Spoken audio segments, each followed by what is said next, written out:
بسم اللہ الرحمن الرحیم۔ کانوں میں یا حقہ یا شیشہ کے بار کے اندر بیٹھ کے بالکل اوباش لوگ علماء کے بارے میں باتیں کرتے ہیں، اس کو ذرا سا بنا سوار کے کلپ بنا لیتے ہیں۔ ایسی باتیں میں آپ تک پہنچانا بھی نہیں چاہتا وہ باتیں، لیکن وہ جو باتیں کہتے ہیں وہ خود اس بات کی دلیل ہے کہ علمی اعتبار سے ان کے پاس کوئی بات نہیں ہے۔ اس میں بھی انہوں نے کہا کہ پوری شیعہ تاریخ کے سب سے بڑی مرجعیت آغا خوئی کی تھی، جو ہمارے زمانے کے تھے، اس لیے ہمیں ان کو اتنا اندازہ نہیں ہوا۔ اپنے زمانے کی شخصیت کی معرفت حاصل کرنا مشکل ہوتا ہے زمانہ گزرنے کے بعد۔ اب شیخ طوسی، علامہ ہلی، شہیدین یعنی شہید اول و شہید ثانی، بڑے بڑے مراجع، لیکن وہ جو اتنا سخت مخالف اور سب سے زیادہ وہ دشمن آغا خوئی کے ہی ہیں، ایسے ان کے بارے میں وہ کلپ بنا رہے ہیں، لیکن شخصیت اتنی عظیم ہے کہ خود کہتے ہیں کہ پوری شیعہ تاریخ میں ایسا مرجع کوئی نہیں گزرا۔ ہم لوگ ان کی تقلید میں باقی، یعنی میں بتا یہ رہا ہوں کہ اتنا ریسنٹ۔ ان کا ایک بہت مشہور واقعہ، میرے استاد ان کے شاگرد تھے، انہوں نے بھی سنایا اور عربی میں بھی آپ کو کئی کلپ ملے گے۔ زمانہ وہ زمانہ ہے کہ جب اتنا زیادہ یہ سیکورٹی کے پرابلمز نہیں تھے، بڑے آرام سے مراجع سے لوگوں کی ملاقات ہو جاتی تھی، بلکہ ہر مرجع خاص ایک دن میں وقت رکھتا تھا جہاں اس کا گھر کھلا ہوتا تھا، جس کا دل چاہے چلا جائے۔ جرمنی کا ایک نوجوان آتا، یعنی بالکل ہمارے زمانے کا واقعہ سمجھ لیجیے، اور آنے کے بعد اپنا ایک فقہی پرابلم پیش کرتا۔ میں جرمنی میں رہتا ہوں، میرے ساتھ میری بہن بھی رہتی ہے، اس کا وہاں انتقال ہو گیا، چنانچہ اچھا، اور اس کی وصیت تھی کہ مجھے نجف میں دفن کرنا۔ پورا خاندان نجف میں رہتا تھا اور اس وقت بھی رہ رہا تھا۔ یہ دونوں بھائی بہن پڑھنے گئے ہوں گے کہ جو بھی ہوگا، ابھی ساری تفصیلات فضول ٹائم آپ کا ویسٹ کر رہا ہوں۔ تو مر گئی، وصیت تھی، میں اس کی میت کو لے کے آیا، میں نے اس کو دفن کیا، اور میری فلائٹ ہے ابھی دفن کر کے آ رہا ہوں، آدھا گھنٹہ پہلے میری فلائٹ ہے۔ میں ہوٹل میں گیا، سامان جمع کیا، دیکھا میرا پاسپورٹ نہیں۔ وہ پاسپورٹ میں ہر وقت اپنے ساتھ رکھتا تھا۔ ایک زمانے میں تو ان پاسپورٹس کی بہت اہمیت تھی، اب آپ کے پاس خود یہ پاسپورٹ ہے تو آپ کو اس کی اہمیت کا اندازہ نہیں، یہ ہے شاید۔ خیر، تو خلاصہ یہ ہے کہ پاسپورٹ ساتھ رکھتا تھا۔ اب مجھے یاد آ رہا، یا خیال ہو رہا کہ شاید جب میں میت کو دفن کر کے قبر سے باہر آ رہا تھا تو پاسپورٹ قبر میں گر گیا۔ آدھے گھنٹے کے بعد میری فلائٹ، یعنی مجھے ایئرپورٹ پہ جا کے رپورٹ کرنا، اور فلائٹ ہے میری ابھی، اور میں بڑی مشکل سے ٹائم نکال کے آیا ہوں، مجھے فوراً پہنچنا ہے اپنی ڈیوٹی پر۔ اب فقہی مسئلہ یہ کہ کیا اس حالت میں اجازت ہے کہ قبر کھودی جائے؟ قبر کا کھودنا حرام ہے۔ ایک دفعہ مسلمان کی قبر کی بات، جس کو عربی میں کہتے ہیں نبش قبر، وہ حرام ہے، لیکن 4 یا 5 موقعوں پر اجازت ہوتی ہے قبر کھودنے کی۔ تو وہ تو اتنی ڈیٹیل نہیں جانتا ہے کہ 4-5 موقع کیا ہوتے ہیں، وہ تو سیدھا اپنا مسئلہ لے کے آیا کہ میرا پاسپورٹ گر گیا قبر میں اور مجھے جانا ضروری۔ اب کیا اجازت ہے کہ میں قبر کھود سکتا ہوں؟ اور ابھی آدھا گھنٹہ ہوا ہوگا۔ اب وہ موقع جہاں پر اجازت ہے قبر کھودنے کی، اس میں یہ شامل ہے، یعنی اس موقع پہ اجازت مل جاتی ہے۔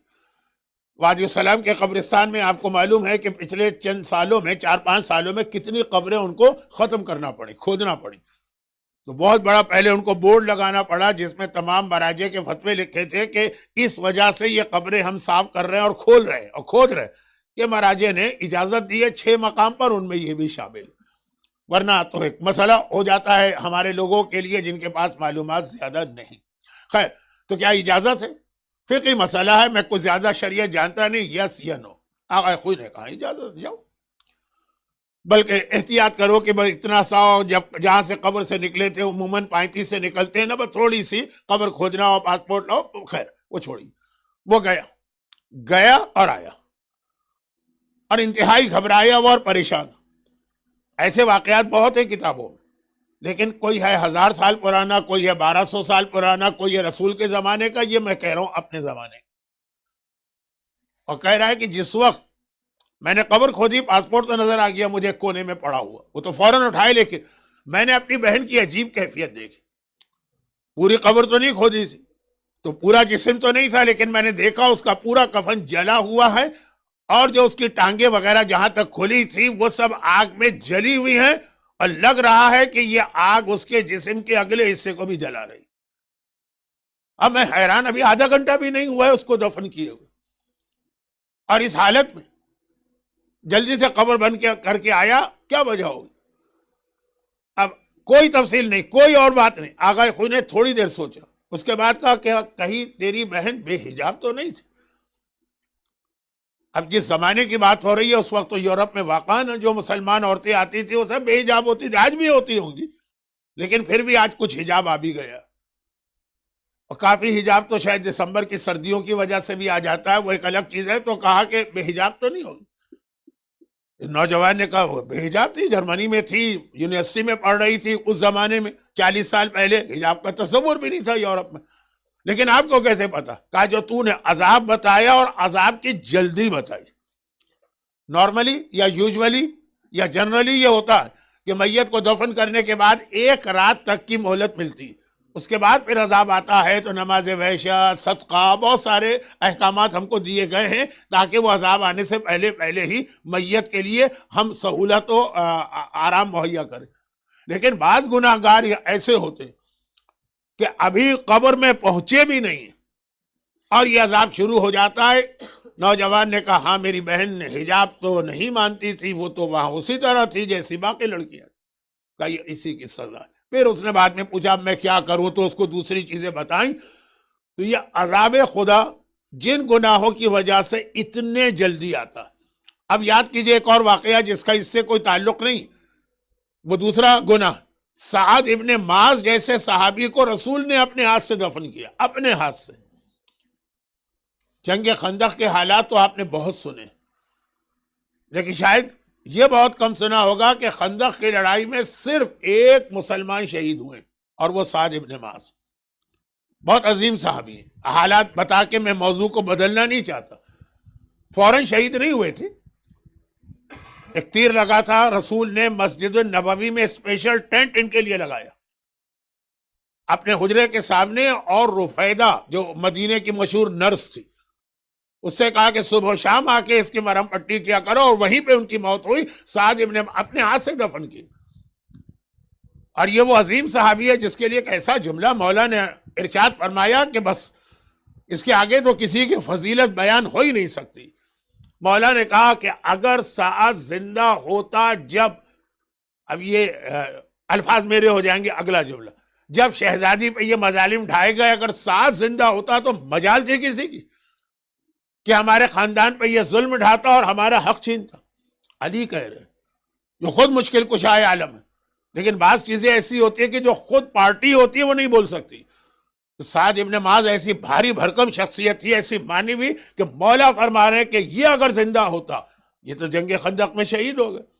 اور واقعات جو کل آپ نے مصائب سنے، زندگی بھر سنے ہیں، وہ خندق کی لڑائی کے 6 سال بعد کے۔ سعد زندہ ہوتا تو مجال تھی کسی کی کہ ہمارا حق غصب کرتا اور ہمارے گھرانے پہ ظلم کرتا، ایسی شخصیت۔ لیکن ابھی اللہ کے رسول انہیں دفن کر کے بقی سے نکلے بھی نہیں ہے، اور عذاب خدا آنا شروع ہو گئے۔ تو چند گناہ ایسے ہیں جن کا عذاب اتنے جلدی آتا ہے کہ نہ ہمیں نماز وحشت قبر پڑھنے کا موقع ملتا، نہ مرنے والے کے لیے صدقہ دینے کا موقع ملتا، اور عذاب شروع ہو جاتا ہے۔ اس میں سعد تھے۔ سعد کا مسئلہ بہت مختصر، ڈومیسٹک پرابلم، وہ پھر ایک الگ موضوع ہے، اگرچہ شہزادی کی سیرت میں یہ موضوع بہت اہم ہے، لیکن چونکہ ان 5 مجالس میں میرا موضوع یہ نہیں بن پا رہا ہے، ویسے بہت اچھے تھے لیکن ذرا بیوی کے بارے میں اتنے اچھے نہیں تھے، وہ اپنی جگہ۔ اور یہ حجاب، شہزادی کونین، اچھا دونوں کے بارے میں شہزادی کی روایتیں موجود ہیں، شوہر اور بیوی کے حوالے سے بھی کیسے ریلیشن ہونا چاہیے، لیکن میں نے کہا یہ بالکل الگ موضوع ہے، بہت اہم۔ شاید میں نے ریڈنگ میں بھی یہ بات کہی ہو اس سے پہلے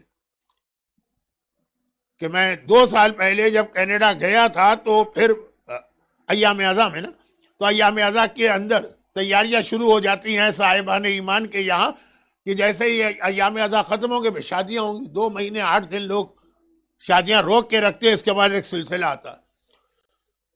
تو اب جتنی شادیاں ہوئیں مثلاً 100، اگلے سال ایام اعزاں میں گیا تو اس میں سے 60 کی طلاقیں ہو گئی۔ 1 سال بھی نہیں ہوا ہے، اور اس کثرت کے ساتھ یہ آگ دنیا میں پھیلتی جا رہی ہے کہ اور تو اور ابھی میں کراچی اور لاہور گیا تو وہاں میں نے دیکھا بھرے پڑے ہیں وہ کیسز کے جہاں پہ طلاق طلاق طلاق چاہیے۔ الحمدللہ ہم اہل بیت کے ماننے والے ہیں۔ نہیں، یہ میں نے کیوں کہا؟ کیونکہ یہ جو میں نے 3 بار طلاق کہا، اگر کسی اور فرقے کے ماننے والے ہوتے میری بیوی کو وہاں طلاق ہو جاتا۔ 3 بار اگر میں نے مثال کے طور پہ بھی لفظ طلاق طلاق طلاق کہا، وہ طلاق پڑ جاتی۔ لیکن الحمدللہ ہم اہل بیت کے ماننے والے ہیں جہاں ایسی اٹھ پٹانگ یا نانسنس باتیں نہیں ہوتی۔ جنگل کی آگ، اور یہاں پہ ایک جملہ میں صرف اس لیے عرض کر دوں کہ آپ کو اندازہ ہو کہ مسئلہ ہے کتنا اہم۔ امام خمینی کا ایک جملہ تھا جس وقت شاہ ایران نے یہ قانون بنایا تھا کہ جس طرح مرد کو حق طلاق ہے اس طرح عورت کو بھی ہے۔ دیکھیے اس کے کچھ فقہی تفصیلات ہیں وہ اپنی جگہ، تو ان کا جملہ یہ تھا کہ یہ ہمارا خاندان توڑنے، ہمارے خاندان کو توڑنے کی، یعنی فیملی لائف، اس کو تباہ کرنے کی کوشش ہے، جس کے نتیجے میں اسلام جو ہے وہ تباہ ہوتا ہے۔ خاندان اسلام کا بیسک یونٹ ہے۔ لیکن میں موضوع سے ہٹ رہا ہوں، واپس آتا ہوں۔ تو حجاب بھی ان میں سے ایک ہے کہ جس کی سزا بھی فوری ہے، اور جو شہزادی کو اتنا راضی رکھنے والا عمل ہے کہ صف اعضاء پر بیٹھ کر کائنات کی سب سے بڑی ماتم حجاب کے حوالے سے مسکرا دیتی، راضی۔ موضوع کیا ہے؟ رضائے زہرا، شہزادی کو کیسے راضی کیا جائے۔ تو اس میں یہ ایک ضمنی بات آ گئی تھی، لیکن اصل موضوع کو آگے بڑھایا جائے۔ شہزادی، کل میں مختلف القاب بیان کر رہا تھا، ان میں ایک لقب شہزادی کا مدافع بھی ہے جو شاید اس وقت بیان کرنے کا موقع نہیں۔ مدافع کا مطلب یہ ہے ولایت علی کی سب سے بڑی ڈیفینڈر یا پروٹیکٹر، یا ولایت علی کا سب سے بڑا اعلان کرنے والی۔ اس کا ایک بہت مشہور واقعہ بھی ہے، لیکن آج کل اتنے علماء پڑھنے لگے کہ اس کو بیان کرنے کا مقصد آپ کا ٹائم ویسٹ کرنا ہے، اس کو فی الحال میں چھوڑے دیتا ہوں۔ شہزادی کے حوالے سے اچھا بات جہاں شروع ہوئی تھی نا، پہلا جملہ وہ میں پھر آپ کو دہرا دوں۔ میں نے کہا کہ میرا موضوع حجاب نہیں ہے، حیا ہے، لیکن شہزادی کا جہاں ذکر ہوتا ہے حجاب کی بات آتی، جبکہ شہزادی کی سب سے بڑی اور سب سے اہم جو خصوصیت ہے وہ ہے شہزادی کا علم، جو ہمارے ہاں بہت کم بیان ہوتا ہے یا اس کے اوپر بہت کم گفتگو کی جاتی ہے۔ شاید کل ایک جملہ میں نے کہا تھا کہ شہزادی کا علم ایسا ہے کہ امام معصوم بھی بعض اوقات یہ ظاہر کرتے ہیں۔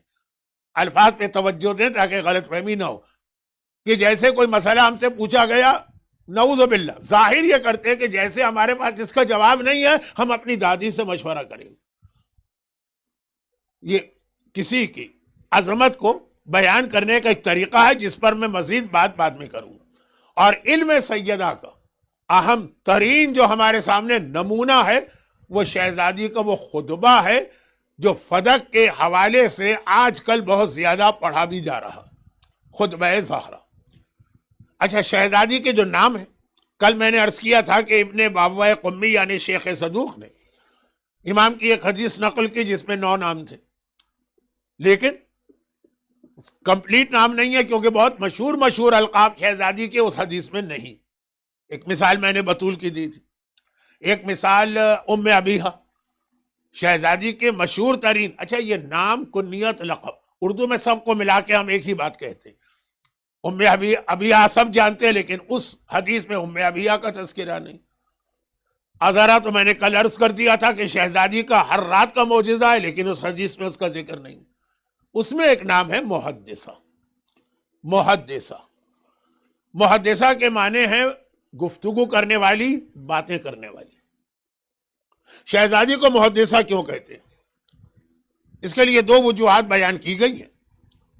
ایک یہ ہے کہ شہزادی ملائکہ سے، فرشتوں سے براہ راست ہم کلام ہوا کرتے، پھر اس کے بہت سارے واقعات بھی ہیں اور مصحف فاطمہ کے اندر بہت سی چیزیں اس سے ریلیٹڈ ہیں، لیکن فی الحال اس کو چھوڑ۔ اور محدثہ کی دوسری جو وجہ، دونوں صحیح ہیں، وہ یہ ہے کہ جو ابھی میں بیان کرنا شروع کر رہا ہوں، وہ شروع ہونے والی ہے بات فدق، شہزادی کا وہ خطبہ جو علم سیدہ کا ایک ایسا نمونہ ہے کہ میں اس سے پہلے بھی کئی بار عرض کر چکا ہوں کہ ایک طویل عرصے تک شیعہ نے اہل بیت کا طریقہ کار یہ رہتا تھا کہ جیسے ہی ان کے بچے بولنے کے قابل ہوتے ہیں وہ پہلا کام یہ کرتے تھے کہ خطبہ زہرا ان کو زبانی یاد کراتے تھے. یہاں سے جیسے وہ آج کل کیا، اب تو پتہ نہیں دنیا بہت آگے نکل گئی ہے، ہمارے زمانے میں بچپنے میں بابا بلیک شپ، ٹوئنکل ٹوئنکل لٹل اسٹار، اس ٹائپ کی چیزیں بچے کو پڑھائی جاتی تھی. یا چلے میں مذہبی گھرانے کی بات کروں، وہ بابا بلیک شپ والی نسل تو میری مجلس نہیں سنے گی. کیا ہمارے یہاں بچہ بولنے کے قابل ہوتا ہے اللہ ایک، پنجتن 5، امام 12، معصوم 14، خدا کے نور سے پیدا ہوئے پانچوں تن، اس طرح سے ہم اس کو یہ چیزیں یاد کرا کے پھر اس کی تعلیم آگے بڑھاتے. ایک طویل عرصے تک شیعت کا طریقہ کار رہا تھا کہ سب سے پہلا کام یہ ہوگا خطبہ زہرا زبانی یاد کرایا جائے. جب یہ عرب دنیا کی بات ہو رہی ہے، آسان بھی ہے، ویسے تو ہمارے یہاں بھی مشکل نہیں ہے، چھوٹا بچہ تو آپ اس کو جو زبان کی جو چیز چاہیں وہ یاد ہو جاتی ہے. اور اس کی بہت بڑی وجہ ایک یہ تھی کہ یہ خطبے میں ایک ایسی برکت ہے کہ اگر انسان اس کو زبانی یاد کر لے، یعنی بچے کو آپ نے یاد کرا دیا، تو اس کے بعد پھر اس کے اگلے تعلیمی مراحل بہت آسان ہو جاتے ہیں. اب تربیت اولاد میرا موضوع نہیں ہے، لیکن ایک آدھ اشارہ بھی آنے والا ہے. جیسے یہ ہمارے یہاں شاید ابھی بھی یہ رواج ہے، کبھی کبھار مجھے بھی لوگ بلا لیتے ہیں کہ مولانا بس ایک احسان کر دیجیے گا، آ جائیے گا. وہ کیا؟ بچے کی تعلیم کا آغاز بسم اللہ سے، ایک رسم بسم اللہ آغاز کرتے، بسم اللہ اقرا بسم ربک الذی خلق، کہ قرآن سے ہو تو یہ بچے کے لیے آگے بہت آسانی ہے.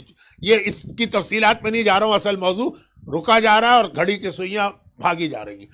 تو خلاصہ یہ ہے کہ خطبہ زہرا، ایک تو یہ اس میں ایک برکت ہے، شہزادی کا کلام، اس کو یاد کرنے سے بچے کے لیے اگلے مراحل بہت آسان. دوسرا یہ ہے کہ یہ خطبہ زہرا سمجھیے ایک چھوٹا سا کیپسول ہے جس میں پورا اسلام بند کر کے شہزادی نے پیش کر دیا ہے. یعنی اگر ہم کو یہ خطبہ یاد ہو گیا تو تقریباً پورا اسلام ہم کو سمجھ میں آ جائے گا. بچے کو بچپنے مختصر طریقے سے پورا دین یاد کرانے کا ایک یہ طریقہ. ہمارے یہاں جو جملہ ہے کہ اللہ ایک، پنجتن 5، امام 12، معصوم 14، وہ عقیدے کی حد تک، اور عقیدہ بھی مکمل عقیدہ اس کے اندر نہیں. لیکن شہزادی کے خطبے میں عقیدہ بھی ہے، عمل بھی ہے، مناظرہ بھی ہے، دشمن کے اعتراضات بھی ہیں، دشمن کے اعتراض کا جواب بھی ہے، تولا بھی ہے، تبرہ بھی ہے. تو اگر اس کو صحیح معنوں میں سمجھ کے پڑھ لے انسان. اور اس میں جو خاص بات میں کہنا چاہتا ہوں، جس کے بعد پھر میں ذرا سی اس کی تمہید پیش کروں گا، وہ یہ ہے کہ ہمارے یہاں ایک چیز بہت مشہور ہے، اور وہ بات اپنی جگہ صحیح ہے مگر آدھی صحیح.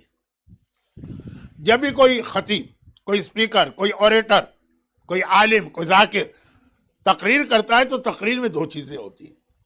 ایک تو یہ کہ اس کا مواد، کانٹیکس، میٹر کیا دے رہا ہے وہ، اور ایک یہ کہ اس کا اسٹائل، اس کا انداز. اب جس میں دونوں چیزیں اچھی ہو جائیں وہ خطیب پھر صف اول کا خطیب بن جاتا ہے. ورنہ آپ کو بہت سارے ایسے خطیب ملیں گے جن کو بولنا آتا ہے، انداز بہت اچھا، آواز بہت اچھی، اسٹائل بہت اچھا ہے، لیکن علم نہیں. علم نہیں کا مطلب ہے کہ نالج نہیں، تقریر کے اندر کوئی میٹر نہیں ہوتا. جو بچوں جیسی باتیں لیکن ایسا بنا کر سوار کے پیش کرتے، پڑھا لکھا آدمی سمجھ جاتا ہے. اور کچھ ایسے ہیں جن کا علم، سینہ علم سے بھرا ہوا لیکن بولنا نہیں آتا، یعنی اپنا علم دوسرے تک کنوے کرنا نہیں آتا. عموماً اب یہ توہین نہ ہو جائے، ہمارے جو علماء ہوتے تھے مسجد میں نماز پڑھانے والے یا شہر کے اندر قوم کی مذہبی قیادت کرنے والے، عموماً وہ اسپیکر نہیں ہوتے تھے. وہ ایک مذہبی شخصیت ہیں، ایک گائیڈ ہیں، لوگوں کو مشورہ دے رہے ہیں، لیکن ممبر پہ جا کے تقریر نہیں کر سکتے. اللہ نے ہر ایک کو الگ صلاحیت دی ہے، تو جہاں دونوں جمع ہو جائیں تو کیا کہنا، اور جہاں دونوں ختم ہو جائے، جیسے میں آپ کے سامنے ہوں، دونوں ہی نہیں ہے تو پھر اس کا بھی کیا کہنا. لیکن عموماً بولنا آتا ہے تو علم کم ہوتا ہے، علم بہت زیادہ ہے تو پھر بولنا نہیں آتا. اب مثلا خود ایک ہمارے یہاں ممبر کی کلاسیکل اگزامپل ہے علامہ رشید ترابی. لیکن جو ان کو جانتے ہیں ان کو پتا ہے، میں نے بھی بچپنا دیکھا ہے ان کا. وہ آتے تھے کراچی میں، ایک بہت ہی مشہور ایرانی عالم تھے، عالم بہت بڑے تھے، اسپیکر نہیں تھے، آغا مہدی پویا، جن کا قرآن کا ترجمہ یا اس کی کامنٹری. آتے تھے ہفتے میں ایک دن بیٹھتے تھے, استفادہ کرتے تھے, چیزیں لیتے تھے اور پھر جا کے ممبر پہ اپنے انداز سے بیان کرتے تھے. اب وہاں خطابت تھی, یہاں پہ علم تھا, دونوں جمع ہو جائیں تو کیا کہنا. اب یہ ساری تفسیر میں نے کیوں بتائی؟ صرف اس لیے کہ شہزادی کا خطبہ اس اعتبار سے بہت اہم کہ ایک جملہ جو ہمارے یہاں کہا جاتا ہے وہ آدھا صحیح ہے آدھا صحیح نہیں. وہ جملہ یہ ہے کہ زینب, علی کی یہ بیٹی, بازار کوفہ اور دربار شام میں حکومتوں کو ہلا دینے والے خطبے دیے شہزادی نے. شہزادی زینب کی بات ہو رہی. تو اب ہمارے یہاں کہا جاتا کہ جی شہزادی زینب کے خطبے تو بس لگتا ہے کہ جیسے علی بول رہے ہیں. اچھا, جو کہنے والے کی نیت کچھ اور ہوتی, اس کا ہوتا ہے کہ جیسے نہج البلاغہ کے خطبے آ رہے ہیں. یہ آدھی بات صحیح. شہزادی زینب کے تقریر کا انداز, لہجہ, آواز, اور پھر جو ایک اتار چڑھاؤ, وہ جو کچھ ہے وہ سب اپنے بابا علی جیسا, اسی لیے کہا جیسے علی بول رہے. لیکن خطبے دیکھیں شہزادی زینب کے, جو اس کا مواد, جو میٹر, جو کانٹیکس ہے, وہ نہج البلاغہ نہیں. جنہوں نے نہج البلاغہ کا خالی نام سنا ہوا یا شاید گھر میں کہیں پہ رکھی ہوئی ہوگی الماری کے اوپر, وہ نہج البلاغہ پہ اتنے اتھارٹی کے ساتھ بولتے ہیں تو بعض اوقات حیرت ہوتی. شاید یہ لکھ بھی نہ سکے نہج البلاغہ, اس کو لکھنا بھی نہ ہے, لیکن ایسی اتھارٹی کے ساتھ بولتا. شہزادی زینب کے جتنے خطبات ہیں کتنے, وہ سب کربلا کے واقعے کے بعد کے ہیں نا. سب کا انداز اپنی ماں فاطمہ زہرا کے خطبے جیسا ہے, اپنے بابا علی مرتضیٰ کے خطبے جیسا نہیں. یہ توہین کی نیت سے نہیں کہہ رہا ہوں, زینب نے دونوں کو جمع کیا. انداز باپ کا ہے, آواز باپ کی ہے, لہجہ باپ کا ہے, تقریر کرنے کا طریقہ باپ کا ہے. لیکن تقریر کے اندر جو مسئلہ, جو میٹر ہے, جو مواد ہے, جو دلیلیں ہیں, جو موضوع, بالکل ایسا لگے گا خطبہ زہرا کا پارٹ 2 چل رہا. اور ہونا بھی یہ چاہیے, کیونکہ شہزادی کا خطبہ جو تھا وہ اس انداز سے مسجد میں لوگوں کو ایجوکیٹ کرنے والا خطبہ نہیں تھا جو نہج البلاغہ. نہج البلاغہ کے خطبے تھے ممبر کوفہ سے جو مولا مجمع کو ایجوکیٹ کر رہے ہیں. کبھی توحید سکھا رہے ہیں, کبھی رسالت سکھا رہے ہیں, کبھی عربوں کی پرانی حالت, کبھی امام زمانہ کے حالات, کبھی کردار, کبھی تقوی, کبھی ساری چیز. شہزادی کا خطبہ جو ہے شہزادی فاطمہ, وہ اس انداز کا نہیں, وہ ہے ظلم کے خلاف احتجاج, ظالم کی دلیلوں کا جواب, ظالم کو اس کے انجام سے خبردار کرنا. زینب کبریٰ کبھی یہی انداز تھا, کیونکہ زینب دربار شام میں ہو کہ بازار کوفہ میں ہو, وہ فورم نہیں تھا کہ جہاں پہ وہ توحید یا رسالت یا تقوی یا پرہیزگاری یا نماز یا واجبات کی بات کرے. ظالم کے خلاف احتجاج کرنا ہے, پروٹیسٹ کرنا ہے, ظالم کو اس کے ظلم کے انجام سے آگاہ کرنا ہے, عام لوگوں کو بتانا ہے کہ حق کیا ہے, باطل کیا ہے. تو جو موضوع شہزادی فاطمہ کا بنا, کل کا ایک جملہ نا کہ کربلا کا واقعہ اسٹارٹ ہوا ہے فاطمہ سے, وہاں پہ جا کے مکمل ہوا, تو خطبہ فاطمہ پہلی اینٹ ہے. اور زینب نے بالکل وہ لیا. اسی لیے خطبہ فاطمہ کے بارے میں ہمارے پاس خطبہ زہرا, خطبہ فدق, کئی نام, ہمارے پاس بہت ساری روایتیں. یہ خالی کوئی ایک کتاب کا کوئی خطبہ نہیں ہے جو اس وقت بعض دشمنان اہل بیت اعتراض کرتے ہیں کہ یہ جعلی خطبہ ہے, یہ بناوٹی خطبہ ہے. یہ تو آپ کو معلوم ہے نا, یعنی اگر آپ نے مجھ سے جملہ نہ بھی سنا ہوتا تبھی آپ کو معلوم ہوگا کہ وہ جو دشمنان اہل بیت ہیں وہ اس خطبے کا کیا جواب دیتے ہوں گے. وہ جواب دیتے ہیں کہ خطبہ فیک خطبہ. آج کل ایک لفظ بہت استعمال ہو رہا, اور یہ لفظ تو ایسا ہے کہ پاکستان میں ابھی شاید ابھی قانون بن رہا ہے, فیک نیوز. تو کہا یہ فیک خطبہ, یہ شہزادی کا خطبہ ہی نہیں ہے. 200 سال بعد, 300 سال کے بعد فلاں آدمی نے خطبہ بنا کے شہزادی کے نام سے مشہور کر دی. شہزادی بھی میں کہہ رہا ہوں, وہ لوگ تو بالکل عام انداز سے ذکر کرتے ہیں. جیسے نہج البلاغہ کی تیسرے خطبہ شخصیہ کو کیا جواب دیں گے وہ لوگ جو دشمنان اہل بیت ہیں, جس میں مولا نے کوئی لگی لپٹی رکھے بغیر نام لے کے بتا دیا کہ میرے اوپر کیا ظلم ہوا, کس طرح میرا حق خلافت چھینا گیا. لقد تقسمہ, زبردستی قمیض پہن لی اس نے خلافت کی, اور پھر نام بھی لیا اور آگے تذکرہ بھی کیا. کہتے ہیں یہ خطبہ علی کا نہیں. بلکہ میں پھر ایک بار ایک وارننگ دے دوں آپ کو, اس سے پہلے بھی میں یہ بات کہہ چکا ہوں, ہمارے بچے بیچارے ہمارے بچے بیچارے، پہلے ہم کہا کرتے تھے یہ ہمارے جو اہل سنت بھائی یہ بہت مظلوم ہے بیچارے، ان کے پاس معلومات کچھ نہیں، تو جو ان کے علماء ہیں جیسی ان کو پٹی پڑھاتے وہ یقین کرتے چلے جاتے۔ قصور ان کا اتنا نہیں جو ان کے لیڈرشپ، ان کا قصور صرف یہ ہے کہ یہ اتنے جاہل و نادان و ناسمجھ کیوں ہیں۔ پہلے بھی گزرے ہیں نا، جو اونٹ اور اونٹنی کا فرق بھی محسوس نہیں کر پاتے تھے، اسی بات سے حکومتیں فائدہ اٹھاتی۔ آپ میں سے اکثر لوگ پاکستان کے ہوں گے، آپ کو پتا ہے پاکستان میں بہت سارے وڈیرے یا سردار اپنے قبیلے کے لوگوں کا علم، دنیاوی علم حاصل ہی نہیں کرنے دیتے۔ یہ پڑھ لکھ جائیں گے تو ہمارے خلاف ہو جائیں گے، باقی ہو جائیں گے، چنانچہ ان کو جاہل رکھو۔ یہ پرانی پالیسی۔ تو اب ہمارے یہاں بھی بعض آج کل کے بچے جن کا پورا دین، ایمان بھی اور دنیاوی بھی سارا کا سارا ڈیپینڈ کرتا ہے گوگل کے اوپر، جو چیز ان کو چاہیے فوراً جائیں گے گوگل میں، ٹائپ کریں گے، سرچ کریں گے، ملے گا۔ تو میں نے پہلے بھی عرض کیا تھا کہ جھوٹا قرآن بھی بنایا گیا۔ اب جس بچے کو کچھ بھی نہیں معلوم، اس کو قرآن دیکھنا ہے، اس نے ٹائپ کیا قرآن، تیسرے یا چوتھے نمبر پہ وہ سرچ انجن میں وہ آتا، لیکن چونکہ قرآن اتنا مشہور ہے، ہر گھر میں ہے، ہر مسجد میں ہے، ہر سینٹر میں ہے، کافروں کی لائبریریز کے اندر ہے، لوگوں کے سینوں کے اندر ہے، لوگوں کو میمورائز ہے، اس لیے اس کے اندر گڑبڑ کرنا فی الحال خاصے مشکل ہے، لیکن پھر بھی گڑبڑ ہوئی۔ کبھی آپ حیران ہو جائیں گے کہ کوئی قرآن کی آیت ڈھونڈنا، پتہ چلا یہ آیت اس قرآن میں ہے ہی نہیں جو گوگل نے آپ کو دیا۔ لیکن جیسا کہ میں نے کہا وہ تو ایسا مسئلہ ہے کہ وہاں ابھی تبدیلی کرنا بہت مشکل ہے، نہج البلاغہ، بلکہ ابھی مجھے کسی نے بتایا تھا، میں اس کو کنفرم نہیں کر رہا ہوں لیکن کسی نے بتایا تھا، میں کنفرم کس بات کو کر رہا ہوں، جھوٹی نہج البلاغہ، اس میں سے وہ سارے خطبے نکال لیے گئے جس میں اور تو اور معاویہ تک کی برائی کی گئی، وہ بھی نکال لیے گئے۔ چلے معاویہ سے پہلے والے جو بڑے بڑے گزرے ہیں ان کے حوالے سے بات ہو تو نہیں، معاویہ بھی نکال لیے گئے۔ اور وہ نہج البلاغہ شاید گوگل کے سرچ انجن میں آپ ٹائپ کریں گے تو سب سے پہلے آتی تھی۔ پھر مجھے پاکستان میں کسی نے ابھی بتایا کہ جی پاکستان کے بعض علماء نے گوگل سے کانٹیکٹ کیا، کوئی احتجاج کیا، اس کو نکلوایا یا اس کو سرچ انجن میں بہت پیچھے دھکیلا۔ یہ میرا شعبہ نہیں، اس میں میرے پاس معلومات بہت کم۔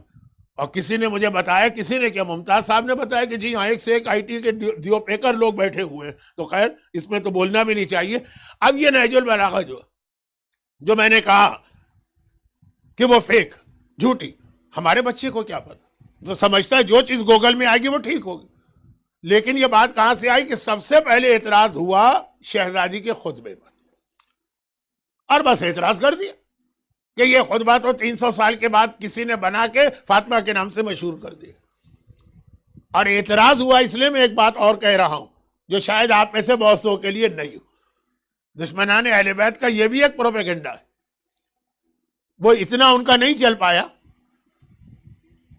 اور ان کا پروپیگنڈا کیا ہے؟ کہتے ہیں جی دیکھیے یہ شیعہ حضرات کتنے بیوقوف ہیں، نجف جاتے ہیں کہ یہاں امام علی کی قبر، اگر انہیں پتہ چل جائے کہ کس کی قبر ہے تو وہ وہاں جا کر اس طرح پتھر پھینکیں گے نعوذ باللہ، جیسے حج میں شیطان کو پتھر مارتے ہیں۔ یہ مغیرہ ابن شعبہ کی قبر، وہ آدمی جس نے معاویہ سے کہا تھا کہ اپنے بعد یزید کو خلیفہ بناؤ، بنو امیہ کا انتہائی وفادار، کہ علی تو یہاں دفن ہی نہیں، تو علی کہاں دفن ہے؟ یہ دشمنان اہل بیت کا ایک پروپیگنڈا ہے، اور ہر چیز جو ہے نا آج کل دوبارہ زندہ کی جا رہی ہے، تو یاد رکھیے گا بہت پرانی بات ہے یہ۔ ہمارے علماء نے باقاعدہ اس موضوع پہ کتابیں لکھی، کتاب لکھنے کی ضرورت کیوں پیش آئی؟ ابن طاؤس کی بہت مشہور کتاب، بہت مشہور۔ ابن طاؤس کون ہے؟ مفاتیح الجناح کے ہر دوسرے صفحے پر ان کی کتاب کا حوالہ، ابن طاؤس۔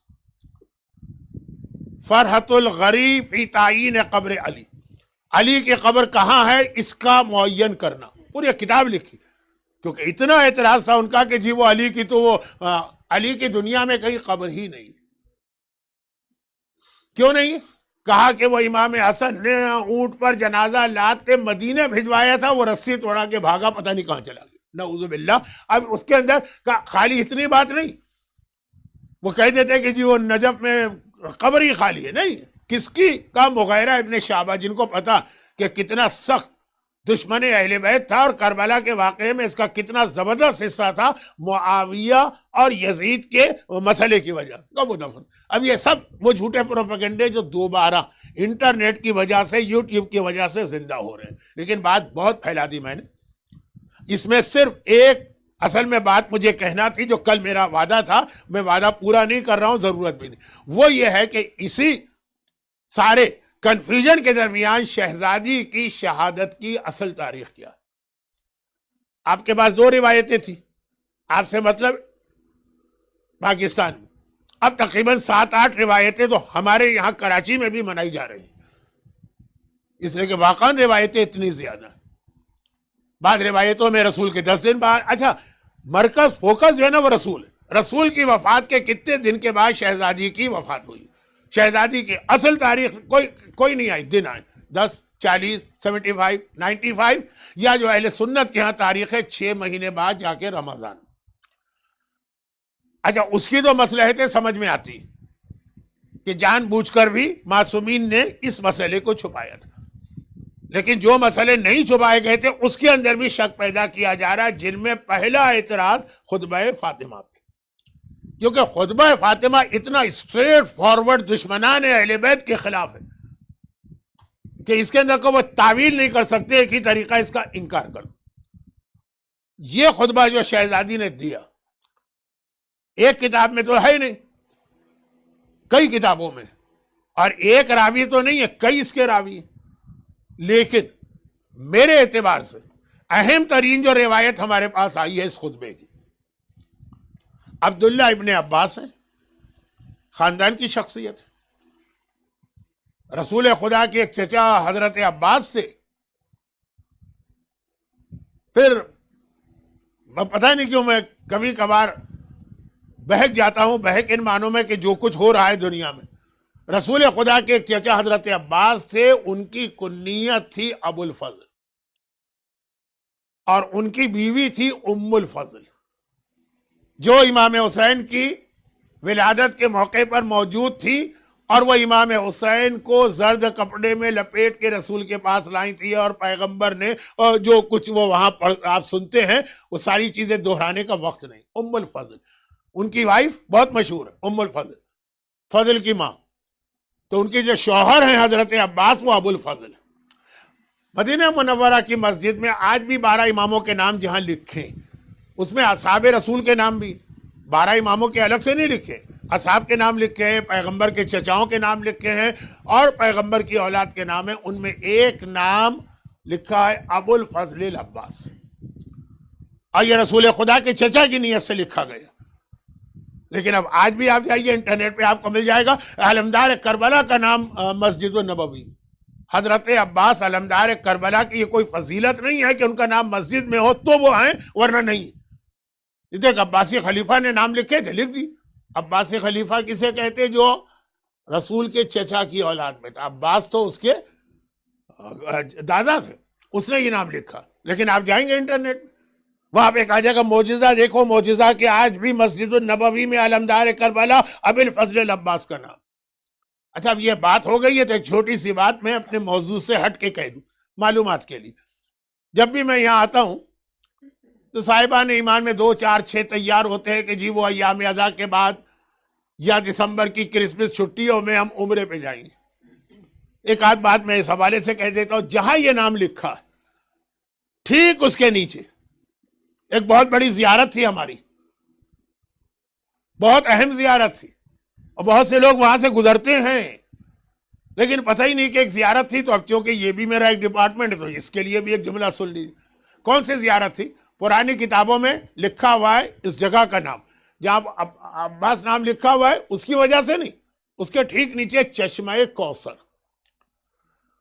یہ کیا تھا؟ آپ نے روایتوں میں اکثر سنا ہے شہزادی کنویں سے پانی بھر کے لاتی تھی. تو آپ کیا سمجھتے ہیں کہ کنواں کہیں شہر سے باہر تھا؟ یہ بہت دور تھا. شہزادی گھر سے باہر نکل کے جاتی تھی مشق لے کر، اور وہاں سے پانی بھر کے اس طرح بھرے بازار سے گزر کے آتی تھی، یا چلے رات کے اندھیرے میں صحیح، لیکن اپنے حجرے سے نکل کے جاتی ہیں، پانی بھر کے لاتی ہیں، جس طرح پاکستان انڈیا کے گاؤں میں کنویں سے عورتیں پانی بھرتی ہیں. یہ تھا شہزادی کا انداز. روایت تو پڑھی جاتی ہے کہ جی شہزادی وہ کنویں سے پانی بھرتی تھی. پہلے زمانے میں ہر گھر میں واٹر سپلائی کے لیے اپنا کنواں ہوتا تھا. تو شہزادی کے اپنے حجرے میں جو کنواں تھا اسی سے شہزادی پانی بھرا کرتی تھی.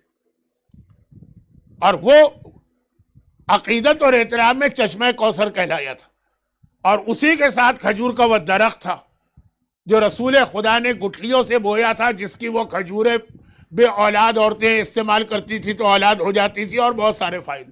دونوں ساتھ کنواں اور وہ. اب جب مسجد النبوی ایکسٹینشن ہوا تب بھی وہ تھا, ایکسٹینشن کے بعد بھی تھا. چند سال پہلے کہ جب وہ پورا فرش ماربل کا بنایا گیا, وہ اٹلی والا ماربل, تو پھر اس کو توڑ کے اس کو ختم کر کے ایک عام فرش بنا دیا گیا ہے. لیکن آج بھی میں بتاتا ہوں اپنے قافلے کو کہ پہچانیے کہ ٹھیک ابو الفضل العباس کا نام جہاں لکھا, جہاں سے وہ قنات لگائی جاتی ہے جس کے دوسری طرف جنت کا باغ ہے, پرمٹ کے لوگ جاتے ہیں, اور اس طرف بغیر پرمٹ والوں کو جانے کی اجازت ہوتی ہے, جہاں مسجد کی چھتریاں ہیں سب سے آگے والی چھتری. خیر یہ بات کم لوگوں کو معلوم ہے, میں نے کہا چلے اس حوالے سے بتا دوں. اور آخری بات اس حوالے سے, آج بھی آپ گوگل پہ یا یوٹیوب پہ جائیے, oldest picture of Masjid النبوی type کریں, جو تصویر آئے گی نا اس میں یہ درخت بھی دکھایا جائے گا, کنواں تو نہیں, اور وہی جگہ جو میں آپ کو بتا رہا ہوں. تو ضمنی بات یہ آ گئی کہ وہ یہ جو نام لکھا ہوا ہے حضرت عباس, یہ علمدار کربلا نہیں, یہ اس خاندان کے بزرگوں میں سے ایک تھے, رسول خدا کے چچا. ایک تو حضرت ابو طالب, ایک حضرت حمزہ, ایک حضرت ان کے بیٹے عبداللہ ابن عباس. یہ مولا کے شاگرد بھی, انہی کو مولا نے ایک دفعہ بسم اللہ کی تفسیر سکھانا شروع کی تو عشاء سے لے کے فجر ہو گئی. آج بھی برادران اہل سنت کے ہاں سب سے بڑے مفسر قرآن کا نام ہے عبداللہ ابن عباس. ان سے پوچھئے کہ سب سے بڑا مفسر قرآن کون؟ عبداللہ ابن عباس, مولا کے شاگرد, فرسٹ کزن بھی. ابو طالب کے بیٹے علی ہیں تو عباس کے بیٹے عبداللہ. اور ایک اہم ترین روایت کے راوی بھی, بڑا احترام ہے اہل سنت کے. کون سی روایت؟ یہی فدق والی جو بات چل رہی. واقعہ قرطاس, پیغمبر نے کاغذ و قلم منگوایا اور ایک صاحب نے منع بھی کر دیا. خالی منع نہیں کیا بلکہ یہ کہا کہ پیغمبر کا دماغ اس وقت کام نہیں کر رہا, یہ ہذیان بک رہے. اس کے راوی عبداللہ ابن عباس ہیں. 5 جگہ یہ روایت صحیح بخاری میں عبداللہ ابن عباس. اور عبداللہ ابن عباس کا ایک اور رشتہ مولا سے ہے کہ مولا کے سمدھی بھی. ان کی بیٹی لبابہ اور علمدار کربلا ان کی شاید مولا نے اپنے عباس کے لیے انتخاب کیا ان کی بیٹی کا. یہ عبداللہ ابن عباس شہزادی کونین کے خطبے کے پہلے راوی, خاندان کے فرد, ہر وقت مسجد میں بیٹھے رہتے, اصحاب رسول میں ان کا شمار, اہل سنت بھی ان کا بڑا احترام کرتے. وہ یہ روایت نقل کرتے. اور کیسے, کس سے سنا انہوں نے؟ خطبہ خود پورا سنا ہے؟ نہیں, خطبہ انہوں نے نہیں سنا. وہ عجیب انداز سے خطبہ نقل کرتے ہیں, اس میں ایک ایسا لفظ استعمال کیا انہوں نے جو ایک بہت بڑی فضیلت بنتی ہے. لیکن وہ کیا؟ قال عبداللہ ابن عباس قالت عقیلتنا. عبداللہ ابن عباس کہتے ہیں کہ میں نے بنی ہاشم کی عقیلہ سے یہ سنا. کون عقیلہ ہے بنی ہاشم؟ زینب کبریٰ. ان کا لقب ہے عقیلہ بنی ہاشم. اسلام میں علم سے بھی زیادہ اہمیت بتائی گئی ہے عقل کی. عقل زیادہ اہم ہے علم سے, یہ ذہن میں رکھیے گا. چنانچہ آپ کتاب اصول کافی اٹھائیے, انگلش ترجمہ ہو چکا ہے. اردو ترجمہ تو میرے استاد محترم نے کیا ہے, مولانا ظفر حسن صاحب. آغاز ہوتا ہے عقل کی حدیث سے, پھر علم کی حدیث آتی. اور عقل کی حدیثوں ہی میں وہ حدیث آ رہی جس میں امام نے کہا کہ عبادت بھی کوئی زیادہ ثواب نہیں دلواتی اگر تمہاری عقل کم ہے. وہ عابد کا واقعہ, جزیرے میں تھا, بہت سبزہ تھا, بہت عبادت کرتا تھا, کہا کاش ہمارے اللہ میں اتنی طاقت ہوتی, ایک گدھا پیدا کر دیتا تو ایک گھاس تو ضائع نہ ہوتی. امام نے کہا دیکھو ہر وقت سجدے میں پڑا ہے, اتنا اللہ کی معرفت نہیں کرتا کیونکہ عقل نہیں. خیر, زینب کبریٰ کا لقب عقیلہ بنی ہاشم, بلکہ کربلا میں آپ کو پتا ہے نا کہ وہ صحن کا نام بھی رکھا ہے, صحن عقیلہ. یہ لقب جناب زینب کبریٰ کا عبداللہ ابن عباس کی روایت میں. اور کون سی روایت؟ جو خطبہ زہرا کے لیے. خطبہ فدق کی میں خالی روایت ابھی پڑھ رہا ہوں اور 45 منٹ ہو گئے، گرچہ کچھ ادھر ادھر کی باتیں بھی آ گئی. تو عبداللہ ابن عباس کہتے ہیں کہ قالت عقیلتنا، ہم بنی ہاشم، ہماری عقیلہ نے یہ نقل کیا کہ وہ اپنی ماں کے ساتھ اس طرح سے گئی، اور لفظ اس کے اندر ہے کہ شہزادی نے حجاب سر پہ ڈالا اور پھر لمتن من النساء بنی ہاشم کی عورتوں کو لے کے چلی، مرد کوئی نہیں گیا. شہزادی جو لے کے چلی ہے بنی ہاشم کی خواتین کو لے کے چلی اور دربار میں جا کے یہ خطبہ دیا. تو زینب کبریٰ اس خطبے کی سب سے پہلی راویہ. اور پھر وہی جو بات میں نے کہی کہ زینب نے یہ خطبہ اس طرح سے سنا ماں سے اور اس طرح سے یاد کیا کہ جب دربار ابن زیاد میں اور جب دربار یزید میں زینب کو خطبہ دینا پڑا، بالکل لگا کہ زینب کبریٰ اپنی ماں فاطمہ زہرا کے خطبے کی کاپی کر رہی. آواز علی کی ہے، لہجہ علی کا ہے، انداز علی کا ہے، مگر جو اس کا کانٹیکس ہے، جس طرح اس خطبے کے اندر شہزادی کونین نے قرآن کی 7 آیتوں کی تلاوت کی ہے اپنا دعویٰ ثابت کرنے کے لیے، لیکن اس سے پہلے ایک آیت کی تلاوت کی ہے آپ حضرات کو اور مجھے پیغام دینے کے لیے. وہ میری کل کی تقریر کا موضوع بنے گا، آج تو بہت زیادہ وقت گزر گیا، لیکن پھر بھی شہزادی نے 7 آیتیں تلاوت کی نا خطبہ زہرا کے اندر. ٹوٹل 7 آیتیں نہیں، جہاں خطبے کے 2 حصے، پارٹ 1 پارٹ 2. اردو شاعری سے شغف رکھنے والوں کو پتا ہوگا کہ قصیدہ جب ہم لوگ کہتے ہیں تو آغاز ہوتا ہے، اس کے بعد پھر اب اصل موضوع پہ آتے ہیں جس کو گریز کا شعر کہتے ہیں. یہ میری فیلڈ نہیں ہے، میں تو آج بغیر ایسے موضوعات پہ میں نے دخل دیا جس میں مجھے دخل نہیں دینا چاہیے. لیکن خیر، جب آپ حضرات کو حق ہے کہ آپ مرجعیت پر اور فتوے پر اور مجتہدین پہ کے معاملے میں دخل دے سکتے ہیں تو اتنا حق مجھے بھی دے دیجئے. گریز یعنی شہزادی نے خطبے کا پہلا حصہ آیت پہ اختتام کیا. یہ آیت ان لوگوں سے ریلیٹڈ نہیں ہے، یہ سب سے. پھر دوسرے حصے پہ گئی، اپنا حق تو 7 آیتیں اس میں تلاوت کی. شہزادی زینب کے بازار کوفہ اور دربار شام کے خطبات کا اسٹائل دیکھی. جس آیت کے ذریعے سے شہزادی پہلے خطبے کے پہلے حصے سے دوسرے حصے میں گئی، وہ ہے وَاتَّقُوا اللَّهَ حَقَّ تُقَاتِهِ وَلَا تَمُوتُنَّ إِلَّا وَأَنْتُمْ مُسْلِمُونَ. یہ اہم ترین پیغام جو اسلام کا ہے. دیکھو، اللہ سے ڈرتے رہنا. عجیب بات یہ ہے کہ شہزادی تو پیغام دے رہی ہیں، یہ قرآن کی آیت ہے، اللہ سے ڈرتے رہنے کا، اور سب سے زیادہ بے باک اللہ سے نہ ڈرنے والے شہزادی کے ماننے والے بن گئے. اگرچہ ان کے پاس ایک دلیل ہوتی، ہمیں ڈرنے کی ضرورت نہیں ہے کیونکہ مولا علی کے ماننے والے، شہزادی فاطمہ کے ماننے والے. تو کیا ہوا؟ ہوا یہ کہ ہم پہ عذاب آ ہی نہیں سکتا. اور جیسا کہ میں نے کل کہا تھا، جو تھوڑی بہت کسر رہ گئی وہ شاعروں نے پوری کر دی. ایسا وہ منکر نکیر کو اپنے شعروں میں ڈانٹتے ہیں نا کہ کیا کوئی اپنے نوکر کو اس طرح ڈانٹے گا، آنے دو منکر و نکیر کو تو ہم یہ جواب دیں گے اور وہ جواب دیں گے. قرآن کہتا ہے منہ پہ لگام پڑ جائے گی، قبر میں جا کر بولنے کے قابل نہ رہو گے. جو شہزادی اتنے اہم ترین خطبے میں پیغام دے رہی ہیں اللہ سے ڈرو اور وَلَا تَمُوتُنَّ إِلَّا وَأَنْتُمْ مُسْلِمُونَ، خبردار ایسا نہ ہو کہ ساری زندگی مسلمان رہے، وقت آخر کافر بن گئے. لا تموتن الا وانتم مسلمون، موت نہ آئے مگر ایسی حالت میں کہ تم اسلام پر. بہت بڑا یہ پیغام. کتنے ہی لوگ ہیں ساری زندگی نیک رہتے ہیں، وقت آخر ان کا ایمان چلا جاتا ہے. یہ تو گزشتہ کل رات کا موضوع ہونا چاہیے تھا کیونکہ شب جمعہ یہ زیادہ اہم پیغام ہے. لیکن عرض کر رہا ہوں کہ شہزادی جو خطبہ جس موضوع پہ دے رہی اپنا حق کو ثابت کیا ہی، اس سے پہلے ہمیں اور آپ کو ایجوکیٹ کیا، اسلام سکھایا، پورا اسلام آغاز سے لے کے موت تک کی بات آ گئی. یہ موت کی آیت، دین پہ باقی رہنا. اس کے بعد شہزادی نے اپنے حق کی بات شروع کی، اور حق کے حوالے سے تھوڑی باتیں کل کروں گا، لیکن ایک جملہ صرف آج سن لی کہ بظاہر یہ خطبہ دیا گیا باغ فدق کے حوالے سے.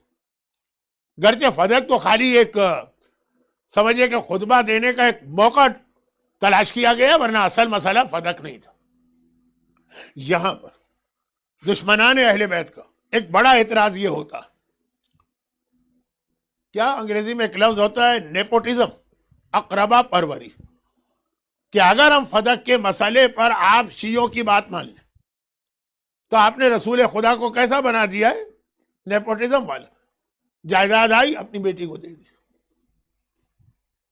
کا ایک عام حکمران بھی ایسا نہیں کرتا کہ ذرا سا بھی وہ دیانتدار ہو۔ اور پھر زیادہ بڑا مسئلہ میرے ساتھ پیش آتا ہے جب میں کینیڈا جاؤں، جب میں امریکہ جاؤں، شاید آپ کے یہاں بھی یہ ہوتا ہوگا، مولانا ہمارے یہاں تو اگر کوئی حکمران ایک پیسہ ادھر سے ادھر کر دے، ایک گفٹ اپنے کسی بیٹے بیٹی کو دے دے، حکومتیں چلی جاتی۔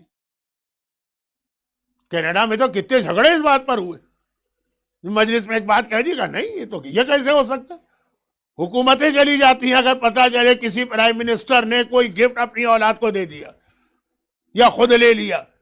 تو آپ کیا رسول خدا کی تصویر پیش کر رہے ہیں کہ رسول کے پاس ایک جائیداد فدق آئی، انہوں نے بیٹی کو دے دی، اور وہ جو باقی سارے مسلمان جس حالت میں تھے۔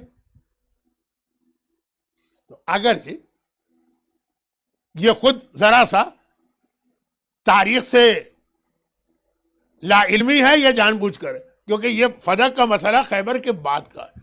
جب خیبر کی جنگ ہوئی اس کے بعد کوئی مسلمان غریب اور بھوکا نہیں تھا، سب کے پیٹ بھر گئے تھے۔ لیکن بس ایک جملہ آج ابھی کر رہا ہوں، عرض کر رہا ہوں، باقی باتیں کل ہوں گی۔ خطبے پہ بات تو ذرا تمہید ہو گئی، اب کل اس کا موضوع اصل شروع ہوگا۔ وہ جملہ یہ، رسول نے فدق اپنی بیٹی کو نہیں دیا۔ پہلے تو یہ چیز واضح ہونا ضروری، اگر اپنی بیٹی کو دیتے تب بھی کوئی حرج نہیں تھا۔ سورہ حشر میں فدق کا پورا واقعہ آیا ہے، سورہ حشر بالکل شروع میں آیا ہے، وہاں پہ اس کی تفصیل بھی آئی۔ اگر رسول اپنی بیٹی کو بھی فدق دیتے، اعتراض ذہن میں رکھیے، خاص طور پر موجودہ زمانے کے اندر۔ آپ میں سے اکثر لوگ پاکستان کے ہیں، آپ کو پتا ہوگا آج کل پاکستان میں کیا شور و غوغا ہے، توشہ خانہ توشہ خانہ توشہ خانہ، ہے نا؟ وہ یہی اسی سے سملر چیز ملا کے دشمنان اہل بیت بناتے کہ تو یہ توشہ خانہ والا کیس ہو گیا کہ رسول کو ایک جائیداد ملی، رسول نے اٹھا کے ان کو دے دی۔ تو اس کا میں نے کہا نا کہ اس کا جواب تو قرآن میں ہے، لیکن میں جو جملہ کہہ رہا ہوں وہ ذرا دوسرے انداز سے۔ رسول نے فدق اپنی بیٹی کو نہیں دیا، بلکہ رسول نے فدق خدیجہ طاہرہ کی بیٹی کو دیا۔ ان دو جملوں میں بہت فرق ہے۔ اپنی بیٹی کو فدق دے وہ بھی حق ہے، لیکن پیغمبر نے یہ نہیں کیا، خدیجہ کی بیٹی کو دیا۔ اور کیا فرق ہے اس میں؟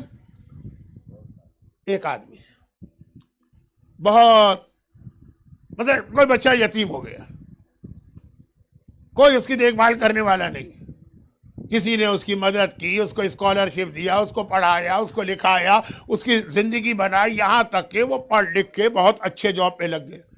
جیسا کسی نے مجھے بتایا کہ ریڈنگ کے اندر مومنین کرام بہت اچھے اچھے جاب ہیں، اور اللہ آپ کو ترقی دے، آپ کے والدین کی خدمتیں ہوں گی، لیکن میں کہوں کہ آپ پاکستان میں جائیے، کوئی بہت یتیم بچہ بہت اچھی پوزیشن میں آ گیا، اب اس کے بعد بہترین اس کو جاب مل گیا، جو بچپنے میں یتیمی میں سروائیول اس کے لیے مسئلہ تھا، ایک وقت کی روٹی نہیں ملتی تھی، اب ہو گیا اس پوزیشن میں۔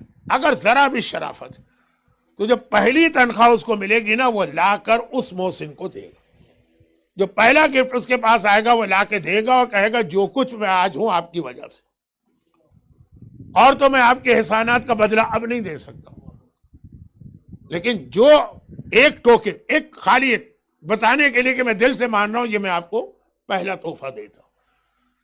اسلام یتیم تھا، 18 سال تک اسلام فاقے کرتا رہا، مسلمانوں کے پاس کھانے کے لیے کچھ نہ تھا۔ یہ دولت خدیجہ تھی جو 18 سال ان مسلمانوں کو پالتی رہی، ان کی پرورش کرتی رہی، ان کے کھانے کا انتظام، ان کے رہنے کا انتظام۔ مدینے کی مسجد دولت خدیجہ سے بنی، جنگوں کے اندر شروع کی جو جنگیں تھی خیبر تک، اس کے اندر جو اسلحہ اور سب کچھ تھا دولت خدیجہ تھی۔ آج خیبر فتح ہوا، فدق خیبر کی فتح کے بعد کا واقعہ، یعنی اسی کے اندر، اسی واقعے میں آج مسلمانوں کے بعد سمجھیے دولت آ گئی، آج مسلمانوں کے حالات بہتر ہو گئے، آج مسلمان اپنے پیر پہ کھڑے ہوگا۔ اگر اسلام میں شرافت ہے نا تو جو پہلا تحفہ اسلام کے پاس آئے گا وہ یاد کرے گا اس محسن کو اور جا کر یہ تحفہ دیا جائے گا. خدیجہ نہیں ہے, خدیجہ کے وارث فاطمہ ہیں, تو سب سے پہلے خدمت فاطمہ میں یہ تحفہ دیا جائے گا. رسول کی بیٹی کو نہیں ملا فدق, خدیجہ کی بیٹی کو فدق دیا گیا ہے. جو فدق کے اوپر یہ اعتراض کرتے ہیں کہ نیپوٹزم ہے, ان سے بڑا احسان فراموش کوئی نہیں. وہ بھول گئے خدیجہ طاہرہ کے احسانات کو, وہ اس اعتبار سے دیکھ ہی نہیں رہے یا دیکھنا نہیں چاہتے کہ فاطمہ خالی رسول کی بیٹی نہیں ہے, فاطمہ خدیجہ کی بھی بیٹی ہے. جو خدیجہ کے احسانات ہیں, خدیجہ نہ رہی تو اب جو ہے وہی سلوک فاطمہ کے ساتھ کیا جائے گا, اور فاطمہ اپنے ماں کی تمام مصیبتیں, وہ جو غربت کا عالم, اس کی گواہ محدثہ. میں نے کہا تھا نا اس کی دو وجوہات. پہلی وجہ تو ملائکہ سے باتیں کرتی ہو تو ساری زندگی, لیکن اس سے پہلے یہ لقب کیوں ملا ہے؟ دو وجہ سے ملا ہے. فرشتوں سے بات کرتی ہے اور انسانوں سے بات کرتی ہے. انسان سے تو سبھی بات کرتے ہیں, نہیں. محدثہ اس لیے کہا گیا جب فاطمہ اپنی ماں کے شکم میں تھی تو اپنی ماں کے شکم سے اپنی ماں سے بات کیا کرتی تھی. اور کیوں؟ کل ایک واقعہ بھی اس سلسلے میں پیش کروں گا آنے والے کل. لیکن خلاصہ یہ تھا کہ خدیجہ طاہرہ کو عرب کی ساری عورتوں نے بائیکاٹ کی مہم چلا کے اکیلا چھوڑ دیا. آج بھی دنیا کی سخت ترین قید مانی جاتی ہے قید تنہائی. آدمی پاگل ہو جاتا ہے. رسول خدا تو صبح سے شام تک تبلیغ کے لیے باہر ہوتے ہیں, خدیجہ اکیلی ہے گھر. باقی کچھ باتیں کل آئیں گی اس سلسلے میں, لیکن وہ تنہائی یہ فاطمہ ہیں جو ماں کے پیٹ میں ہیں اور ماں سے باتیں کر کے ماں کی تنہائی کو دور کرتی ہیں تو محدثہ کہلائی. ملائکہ سے باتیں تو بعد میں شروع ہوئی, کیونکہ بیٹیاں بہرحال ماں سے زیادہ قریب بھی ہوتی ہیں. عام بیٹیاں ہی تو فاطمہ جیسی بیٹی اور خدیجہ جیسی ماں. یہی وجہ ہے کہ ہمارے پاس یہ روایت بھی آتی ہے جب خدیجہ کی وفات ہوئی اور پیغمبر میت کو دفن کر کے واپس آئے تو دیکھا کہ 5 سال, اس وقت 5 سال کی تھی شہزادی, 5 سال کی فاطمہ انتہائی غم و علم کی کیفیت میں. وہ بابا کا ماتم بعد میں کیا, ماں کا جو ماتم کیا, روتی بھی باپ سے آ کے لپٹ گئی. کہا بابا یہ فاطمہ ہیں, محدثہ ہیں, معصومہ ہیں, جو ایک لقب کل میں بتاؤں گا علیمہ ہیں, یہ فاطمہ. بابا میری ماں مجھے چھوڑ کے چلی گئی, میں بغیر ماں کے رہ گئی. جنت المالا کا قبرستان آپ جائیں گے, جو عمرہ کا ارادہ کرتے ہیں, جو عمرہ کر چکے ہیں, ماں کی قبر پہ بھی جائیے گا. کس کی ماں؟ ہماری بھی ماں ہے ام المومنین اور مومنات, اور فاطمہ کی بھی ماں. کہا بیٹی گھبرا نہیں, اس وقت تیری ماں جنت کے باغ میں ہے اور اس پروردگار کے پاس ہے کہ ہوا السلام, جو سلامتی ہی سلامتی. اور یہی کیفیت تھی جس رات کو فاطمہ دنیا سے رخصت ہوئی اور فاطمہ کی میت کو دفن کیا گیا. فاطمہ کا انتقال ہوا ہے, وفات ہوئی ہے, شہادت ہوئی ہے دن کے وقت, یعنی صبح کی نماز کے کچھ دیر بعد. پورا دن مولا نے میت کو رکھا, انتظار ہو رہا ہے رات کے اندھیرے کا. فاطمہ کی وصیت بھی ہے, اور جس انداز سے قبر فاطمہ کو چھپانا بھی ہے, اس لیے رات کا انتظار ہوا. جب رات ہوئی تو میت گھر سے باہر چلی. مولا جہاں دفن کرنا ہے وہاں دفن کر کے واپس آتے. ادھر مولا حجرے میں داخل ہوئے, ننھی زینب وہی عمر ہے آج زینب کی جو اس وقت فاطمہ کی تھی جب خدیجہ کی وفات ہوئی تھی. اب اسی انداز سے ننھی زینب آ کے بابا کے دامن سے لپٹ گئی. بابا آپ میری ماں کو لے کے گئے, ماں کو چھوڑ کے آ گئے. بھیا حسن تو پھر بھی خوش قسمت ہے کہ اماں کی قبر کی زیارت کر لی. بھیا حسین تو پھر بھی خوش قسمت ہے کہ اماں کی قبر کی زیارت کر لی. بابا کیا زینب اپنی ماں کی قبر کی زیارت بھی نہیں کر پائی؟ علی نے سر پہ ہاتھ رکھا, بیٹی گھبرا نہیں, میں تجھے بھی تیری ماں کی قبر پہ لے جاؤں گا. ایک مرتبہ زینب نے کہا تو بابا تیار ہو جاؤں. کہا نہیں, نماز فجر کا وقت قریب آ گیا ہے، اذان ہونے والی ہے، لوگ گھروں سے نکل آئے۔ جو وقت ہوتا ہے فجر کا وہ بھی اندھیرا تو ہوتا ہے، لیکن لوگ گھروں سے نکل آئے، مسجد کی طرف آ رہے ہیں۔ علی کی غیرت یہ برداشت نہیں کر سکتی ہے کہ اس حالت میں اپنی بیٹی کو لے کے جائے۔ بیٹی کتنے سال کی ہے؟ 5 یا 6 سال کی ہے۔ تو بابا پھر کا انتظار کر، اگلی رات آ جائے۔ پورا دن زینب نے جس بے چینی سے انتظار کیا ماں کی قبر کی زیارت کرنا، یہاں تک کہ اگلی رات آ گئی۔ بابا اب تیار ہو جاؤ؟ کہا نہیں، ابھی عشاء کی نماز نہیں ہوئی۔ گلیوں میں چہل پہل، عشاء کی نماز ہو گئی۔ بابا تیار ہو جاؤ؟ کہا نہیں، ابھی بھی لوگ نظر آ رہے ہیں۔ آدھی رات کا انتظار کر، آدھی رات کا وقت آ گیا۔ ایک عجیب قافلہ حجرہ فاطمہ سے نکلا۔ آگے آگے مولا علی ہیں، دائیں حسن ہیں، بائیں حسین ہیں، ان کے درمیان ننھی زینب اپنے پورے حجاب کے ساتھ چل رہی۔ چلتے چلتے وہ جگہ آ گئی جہاں پہ قبر فاطمہ تھی۔ قبر پہ ایک چراغ جل رہا تھا۔ یہ چراغ کہاں سے آیا تھا؟ یہ چراغ جیسے ہی آج سورج ڈوبا، ایک بار حسین نے کہا بھیا حسن، ماں کی قبر پہ کتنا اندھیرا ہوگا، چلو چل کے ہم ایک چراغ روشن کر کے آئیں۔ یہ دونوں بیٹے ماں کی قبر پہ چراغ روشن کر کے آئے ہیں، وہ اب تک جل رہا ہے۔ بس جیسے ہی ماں کی قبر دوبارہ نظر آئی، حسن دوڑ کے گئے، ماں کی قبر پہ اپنے آپ کو گرا دیا۔ حسین دوڑ کے گئے، ماں کی قبر پہ گرایا۔ اماں، تیرا حسین تیرے پاس پھر آ گیا، السلام علیکم۔ زینب تو کل سے انتظار کر رہی ہے، بھائیوں کے ساتھ وہ بھی دوڑ کے جانا چاہتی۔ علی نے بازو پکڑ لیا، نہیں زینب تم نہیں، نہیں زینب تم نہیں۔ زینب گھبرا گئی، بابا آپ تو مجھے کو لے کے آئے ہیں، بھائی حسن و حسین تو جب دل چاہے آ سکتے ہیں، مجھے کو لے کے آئے ہیں، مجھے کو روک رہے ہیں۔ کہا روک نہیں رہا ہوں، ذرا ٹھہر جا بیٹا حسن، یہ چراغ گل کر دے۔ حسن نے چراغ کو بجھا دیا۔ ایک مرتبہ علی نے کہا زینب بیٹی، بے شک آدھی رات کا وقت ہے، بے شک قبرستان کا ماحول ہے، مگر علی ڈرا ایسا نہ ہو کوئی مسافر یہاں سے گزر جائے اور چراغ کی روشنی میں اس کی نگاہ میری زینب کے چہرے پہ پڑ جائے۔ پورے حجاب میں ہے زینب اور 6 سال کی عمر ہے۔ علی کی غیرت برداشت نہیں کرتی۔ مولا ہاں سمجھ میں آ گیا، آپ اتنے ہی غیرت مند ہیں، مگر یہ 11 ہجری ہے نا، وہ 50 سال بعد 61 ہجری میں شہر کوفہ میں آ جائیے، وہ بھی یہی زینب ہے، لیکن زینب ہے بلوہ عام ہے، دن کا وقت ہے، نہ محرموں کا مجمع ہے، نہ سر پہ مقنا ہے، نہ چادر ہے۔ آپ کی زینب کس طرح سے نامحرموں کے بیچ میں جا رہی؟ مولا زینب کا حجاب بچانا ہے تو وہاں آئیے۔ زینب کو بھی یاد تھا 11 ہجری کو میرے بابا نے کس طرح مجھے روکا ہے۔ 61 ہجری میں کوفے میں داخل ہوئی، پلٹ کے نجف کو دیکھا، یا علی مدد، بابا میری مدد کو آئیے، نامحرموں کے بیچ میں بے مقنا و چادر۔ الا ولعنت اللہ علی اعدائہم اجمعین۔